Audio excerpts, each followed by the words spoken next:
O primeiro item é língua portuguesa. Língua portuguesa. Nós temos aqui, leia o capítulo 1, Os Astros, do livro Pena Doral, do autor José Luiz Luz, e responda o que se pede. Aqui temos a leitura, né? Vou fazer uma leitura bem rápida para a gente não perder tempo, tá? Os astros. Os astros do céu sempre despertaram o interesse das pessoas.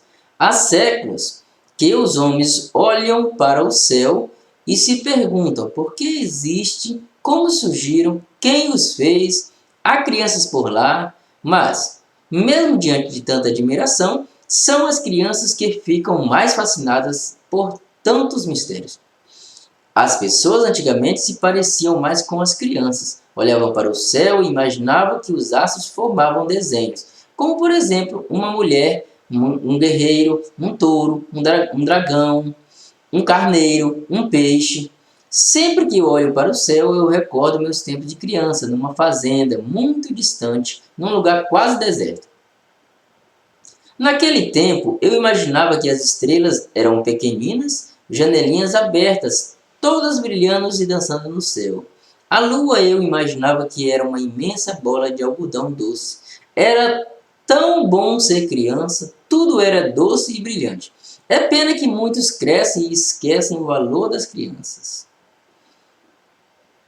Aos poucos, com o progresso na escola, fui descobrindo o que eram realmente aquelas bolinhas que brilhavam no céu.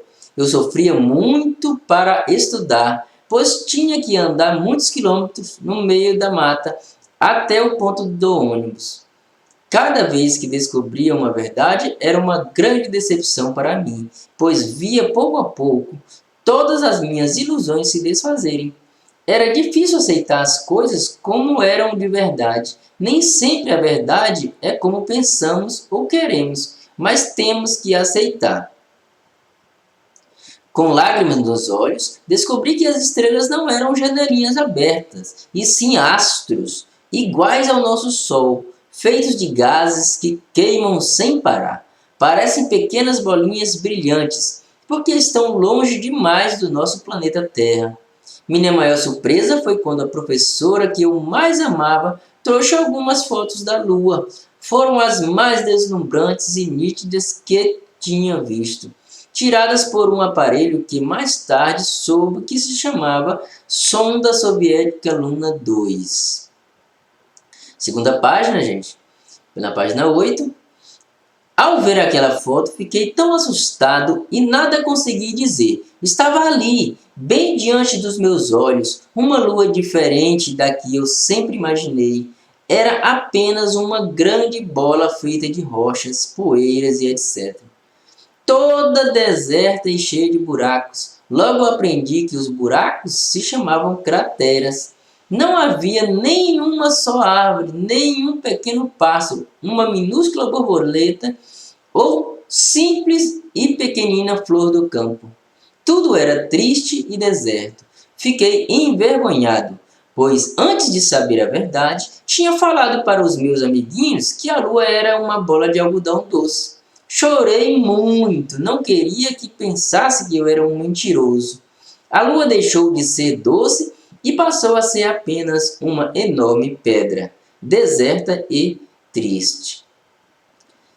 Demorei muito para aceitar aquela terrível verdade, até que aos poucos comecei a me sentir orgulhoso por ter aquele conhecimento. A verdade, então, começou a ser uma coisa boa para mim. E aí eu fiz os primeiros planos para a minha vida. Explicava orgulhoso para todos os meus amiguinhos. Eu já vi as fotos da Lua tirada pela sonda soviética Luna 2. Sei que é uma grande bola de rochas deserta e triste.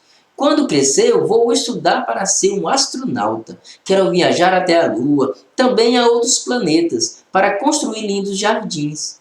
Onde houver deserto e tristeza, quero levar vida e alegria. Meus amigos mais novos ficavam fascinados com os meus planos.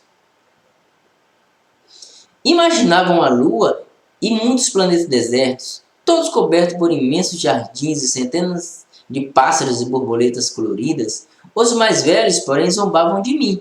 Eu não conseguia saber por quê. Só depois de muito tempo, um velho astrônomo, professor dos alunos mais velhos, me explicou: minha criança, está ainda aprendendo as coisas do mundo. Deixa eu te ensinar. Enquanto não conheces a verdade, a única coisa que te resta é imaginar. Não sonhes tanto, não sonhes assim. A lua não é um lugar para se plantar nada. Ora é quente demais, ora é fria demais. A única coisa bela é o seu lar. Os outros planetas são muito diferentes da Terra. Nenhuma flor iria gostar de ser plantada neles. Acho melhor pensares em plantar tuas flores aqui mesmo na Terra. Eu acreditei que os meus sonhos eram impossíveis, só porque me disseram que eles eram impossíveis. Um dia, um caboclo contou que um homem mau convenceu as galinhas de que elas não poderiam voar. Então elas acreditaram nisso e, mesmo tendo asas, só voavam baixinho e com muita dificuldade. Por outro lado, um homem bom convenceu as formigas de que elas poderiam voar. Então criaram asas e conheceram as alturas. Certamente um dia haverá um astronauta que acreditará nos seus sonhos e desenvolverá uma planta que possa viver na Lua e em outros mundos. Então todos respeitarão. Ah, como ele é sábio! Quem acredita nos próprios sonhos sempre consegue ir mais longe. Confundia-me muito o fato de ler nos livros lindas histórias de princesas que dormem sonhando com príncipes, espelhos mágicos que respondem perguntas, vassouras que voam e não poder ter os meus próprios sonhos. Foi triste descobrir que as pessoas gostam de comprar os sonhos e muitas vezes não deixam que as crianças tenham seus próprios sonhos. Por causa das muitas repreensões e desilusões, passei a ter medo de sonhar. Procurei nunca mais sonhar e só pensava em coisas que fossem reais. Fiquei parecido com as galinhas que têm asas e vivem andando pelo chão, mas parece que estão com as asas amarradas. A única coisa em que eu não me repreenderam foi o meu amor pelas flores. Talvez pensassem: as flores são reais, nascem em qualquer lugar, então pode amá-la à vontade. A grande dor da minha infância foi quando eu estava num barco com meus pais e meu irmãozinho mais novo. Quando estava no meio do rio, um galho perfurou o madeiro. Fui carregado pela correnteza que, por sorte, me jogou no barranco e consegui me salvar. Meus pais afundaram, fiquei órfão de pai e mãe. Meus irmãozinhos mais novos desapareceu, jamais encontraram seu corpo. Eu nunca consegui acreditar que tivesse morrido. É difícil falar dele. Por causa disso, cresci na cidade, livre para amar as flores. Desde a adolescência trabalhei em jardins e me especializei em paisagismo. Quando fiquei adulto, com muito sacrifício me formei em botânica. Na botânica aprendi tudo sobre as necessidades das plantas. No paisagismo aprendi a entender a beleza, mas foi com o coração que aprendi a entender a alma das plantas. Só se conhece bem quando se conhece a alma das coisas. Esse texto está disponível nesse link aqui, tá? Para download. E assim, gente, olha, a partir da leitura desse texto, então, aqui eu vou cortar esse primeiro vídeo e a gente vamos, então, partir para as questões em cima de outros vídeos que nós iremos tentar explicar um pouco melhor a interpretação do texto que pede aqui para frente, tá, gente?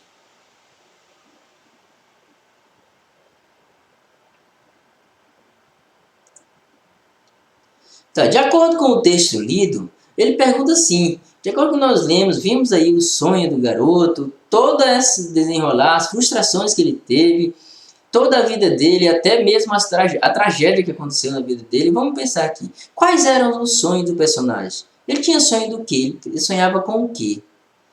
Essa é a razão. Nós vimos lá que ele queria muito, mas muito mesmo, criar um planeta, né?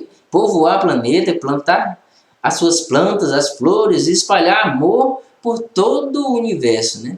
em todos os outros planetas que não fosse a Terra. Acho muito interessante essa ideia desse sonho dele. Mas aquele primeiro lá, dele também, dele pensar que a Lua era feita de algodão, isso era um sonho de criança, né? Toda criança pensa e sonha desse jeito, né, gente? Então anotem aqui algum desses sonhos e vai ficar correta a resposta, tá? Aí tem 2. Retire do texto o trecho que deixa claro porque o personagem não gostou de saber sobre a Lua. Olha, se ele tinha um sonho que a Lua era de algodão, quando ele passa a saber, recebe da professora, a professora mais amada dele, aquelas fotos nítidas e lindas, tirada pela sonda Luna 2, e ele percebe então que a Lua é uma bola de rochas. Ele percebe que a Lua não é feita de algodão. Essa é o real motivo em que deixa ele frustrado. E ele não gosta, então, passa a não gostar da verdade sobre a Lua. Então, se você tiver feito mais ou menos nesse sentido, está correta a sua resposta. O item 3. Releia o trecho em seguida em voz alta para alguém da sua família e responda. Espero que vocês tenham lido ele aí em voz alta, tá? Chame um coleguinha aí, ou irmão, lê esse texto aqui. Tem uma perguntinha no final aqui. Vamos lá. Por que você acha que o personagem pensou que agora não valeria mais a pena mais sonhar? Olha, ele chegou num ponto que ele estava tão frustrado que ele achou que ele agora só precisava acreditar em coisas que fossem reais, né? Em coisas que fossem reais. E que sonhar não valeria mais a pena. Mas ele percebeu com o passar do tempo que ele se tornou galinhas, que tem asas e mesmo assim não consegue voar, vive andando pelo chão. Então ele é uma provocação, né? Uma provocação aí. Sabe por que ele pensou que não valeria mais a pena sonhar? Será que ele acreditava que o pessoal ia ficar zombando dele? Será que ele achava que ia se frustrar mais ainda? Cada vez ele ia encontrando realidades que fazeriam ele deixar de acreditar? Será? São coisas que vocês podem colocar na sua resposta, tá? Eu deixo essa aqui bem aberta, porque assim é uma resposta mais pessoal, mas é isso. Ele ficou muitas coisas ruins aconteceram, que ele destruiu todos os sonhos de criança que ele tinha. Então, junta tudo isso aí e tenta explicar qual a razão de ele não querer mais sonhar, querer acreditar somente em verdades. O item 4. Você tem algum sonho que gostaria de um dia realizar, embora ainda não saiba como? Fale um pouco. Aqui, gente, é pessoal, totalmente pessoal. Qual o seu sonho? Quando trazem-se esse tanto de linha aqui, eu posso escrever até um texto se eu quiser aqui. Pode ser até um texto contando todos os meus sonhos, detalhando, ou mesmo que seja um sonho só, detalhando ele, por quê, a razão, qual sonho é esse, como ele poderia ser realizado, tá? Item 5. Retire do texto o trecho que fala de uma dor de infância que o personagem sofreu que lhe deixa triste. Gente, olha, tem várias dores ali. Ele só pediu uma. Escolha uma dor de infância. Aí, será que você vai escolher o momento em que ele descobre que a lua não é feita de algodão doce? Ou será que você vai escolher o momento em que o professor explica para ele lá que ele não deve sonhar praticamente, o professor? Será? Ou será que você vai escolher o momento em que ele para de sonhar, que ele realmente não quer sonhar mais, que ele para de acreditar nessas produções e começa a acreditar só em verdade? Isso também é muito doído e triste, que nós devemos sim acreditar nos nossos sonhos. Aproveite e leia todo o livro Pena Dourada para ver quais aventuras dos personagens, tá, gente? Ó, o nome do livro é Pena Dourada, tá? Do autor José Luiz Luz, tá, gente? Pode compartilhar e ler com as suas famílias também, né, gente? Aqui, gente, olha, essa segunda atividade de português que nós passamos, a segunda, ela diz respeito mais com a questão da relação professor-aluno. É uma mensagem do professor, eles trouxeram uma mensagem como fosse do professor para os estudantes, para vocês. Então, olha, a mensagem fala o seguinte: mensagem ao professor ou à professora. Olha aqui, penso que essa é a oportunidade ideal para agradecer tudo aquilo que você faz por mim. por tudo que me ensina na aula e também por tudo de bom.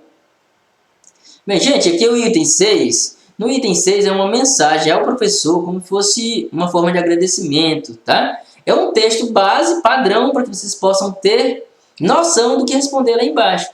Porque, baseado nessa mensagem que eles escreveram para o professor, vocês também podem escrever as suas lá na resposta, tá? Então, vamos lá. Mensagem ao professor ou à professora. Penso que esta é a oportunidade ideal para agradecer por tudo aquilo que você faz por mim, por tudo que me ensina em aula, também por tudo de bom que a sua postura séria, honesta, ética sugere a mim e a todos os meus colegas de classe. Acredito que sua vida seja bastante complicada, com tantas coisas a ensinar, com tantas provas a corrigir e com toda a preocupação em saber os seus ensinamentos, se os seus ensinamentos foram assimilados. Creio que sejam poucas as profissões que exigem tanto de alguém como o magistério. Magistério é a profissão de professor, né? Pois a sua tarefa não termina quando o sinal sonoro indica o fim da aula, e isso torna a sua função um verdadeiro sacerdócio, não é? Sei que às vezes não sabemos reconhecer o seu esforço e a sua dedicação, e assim peço-lhe desculpas em nome de todos os meus colegas também. Não é por mal, acredite. Este dia me parece uma boa oportunidade para que todos nós façamos uma promessa para nos comportarmos melhor durante as aulas, para sermos mais atentos e para retribuirmos a sua dedicação e com a nossa dedicação. Quero que essa mensagem toque seu coração e a sua mente como uma renovação dessas sua esperança latente de que um dia finalmente o mundo saberá reconhecer o valor das tuas palavras, da tua abnegada dedicação e do seu árduo, nobre e sagrado trabalho. Eu já estou fazendo isto, acredite. Muito obrigado pela mensagem, já agradeço, né, a quem criou a mensagem aqui. Não tem o nome do autor aqui, mas já agradeço, e assim, agradeço os colegas, agradeço também os meus alunos, né? Meus parceiros de aula, aqueles que estão ali, que passaram mensagem para mim também, que teve uma delas que fez até a gente se emocionar realmente de verdade, tá? De acordo com o texto, como você vê seu professor ou sua professora? Quem ele é para você? Imagine, gente, olha, eu não conheço vocês pessoalmente, não estive com vocês até o meio do ano. Mas como você me imagina, como você pensa? Isso aqui é pessoal, gente. Teve delas que eu chorei ao ler, né? Coisas muito boas que vocês responderam, então cada um responde a sua, como imagina que seria, tá? B. Que mensagem de agradecimento você diria ao seu professor no retorno das aulas? E aí, quando nós voltarmos para o momento presencial, qual é as palavras de agradecimento? O que você vai mais querer? Já que nós estamos num momento de pandemia, não podemos estar abraçando, não podemos estar se tocando, nem ficando muito próximo um ao outro. Então, mesmo assim, quais são as palavras? As palavras podem ser ditas, tá? Quais são as palavras que vocês diriam de agradecimento ali? A C. Como está sendo para você ficar esse tempo fora da escola devido à pandemia? E aí, gente? Diga para nós, conte para nós como está sendo a sua vida, a sua rotina, mudou muita coisa, o que foi que você fez durante essa pandemia, né? Quase 5 meses aí de pandemia, e aí? O que vocês podem me dizer? Como está sendo a vida de vocês aí? O que está acontecendo? O que de mais de bom aconteceu aí na vida de vocês? Eu sei que vocês estão com vontade de voltar para o momento presencial, e eu também, mas vamos ter prudência e esperar as ordens maiores e as orientações da saúde também, né? Para a gente não ficar doente, que isso é muito ruim. Vamos lá. Escreva uma carta ao seu professor falando o que mais você gostou nas aulas, não presenciais. Essas aulas aqui, essas aulas remotas, essas videoaulas que a gente passa, o que você mais gosta disso? O que você mais gosta? Quais são as suas dificuldades também? Coloque aí. Eu tive dificuldade, porque o professor vai olhar isso com carinho e a partir daí o professor vai poder adaptar a sua aula para melhor atender vocês também, tá? O que você não gostou, gostaria de aprender? O que você gostaria de aprender quando voltar às aulas normais? Também é uma opção. Todas elas fica bem aberto para que você possa escrever como fosse em forma de texto, tá, gente? Então, essa é a nossa... Então, gente, essa aqui é a nossa aula de português, a revisão de português, tá? Aí, a partir dos próximos vídeos, nós vamos estar passando a revisão de matemática, de história, geografia, de artes e de ensino religioso também.